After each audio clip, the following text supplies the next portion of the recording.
Now, for more on the Pentagon's announcement, we're joined now by Hawaii Congressman Ed Case. Now, Congressman, let's just start with your reaction to the decision.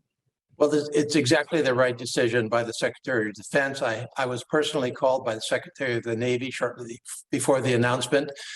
Basically, the Secretary of the Navy communicated that they felt that it was the correct decision, that they had walked through the national security side of this and felt that they could provide alternatively for legitimate national security needs in the Indo-Pacific, and they understood that the time to close Red Hill was now. And so after that, it was just a matter of walking through the logistics of what we need to do to actually pull this off. That this was not just about the incredible safety and preserving our safe drinking water, but this was about fundamental confidence in our military throughout Hawaii. And so the stakes were huge enough with Red Hill proper, but they were even bigger in the big picture. And I think they took a good, solid, hard, cold, objective look at it and came to the same conclusion. And that was that Red Hill did need to be closed, that it could be closed without compromising our national security, and that it was time to switch from whether to do it to how to do it. Right. And this is definitely a big win for the state, but there are big challenges ahead of us, right? What's next in terms of next steps?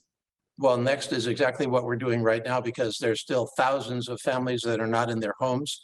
There are still questions about whether that drinking water is safe. Public confidence in the drinking water needs to be restored.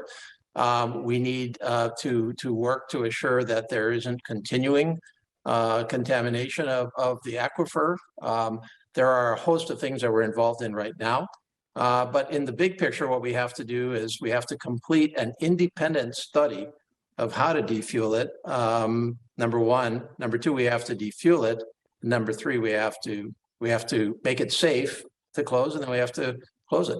So, the steps are in front of us. We're all agreed on those steps. That's the great news here.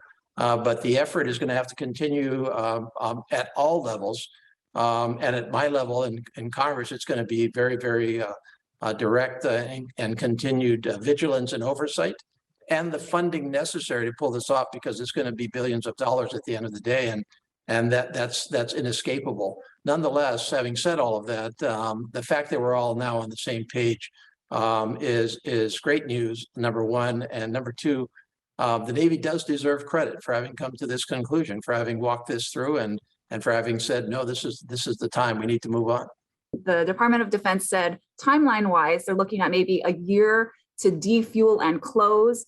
In terms of timeline, is that okay with you? I'm sure that all of us would want it to be sooner, and if it can be sooner, it should be sooner. However, the key here is not to make things worse by rushing the defueling. We don't know yet what happened to cause this contamination. We don't know whether it is safe to move the fuel that's in there through the pipelines to defuel it. And we've got to complete those steps so that we don't make things worse than they are today.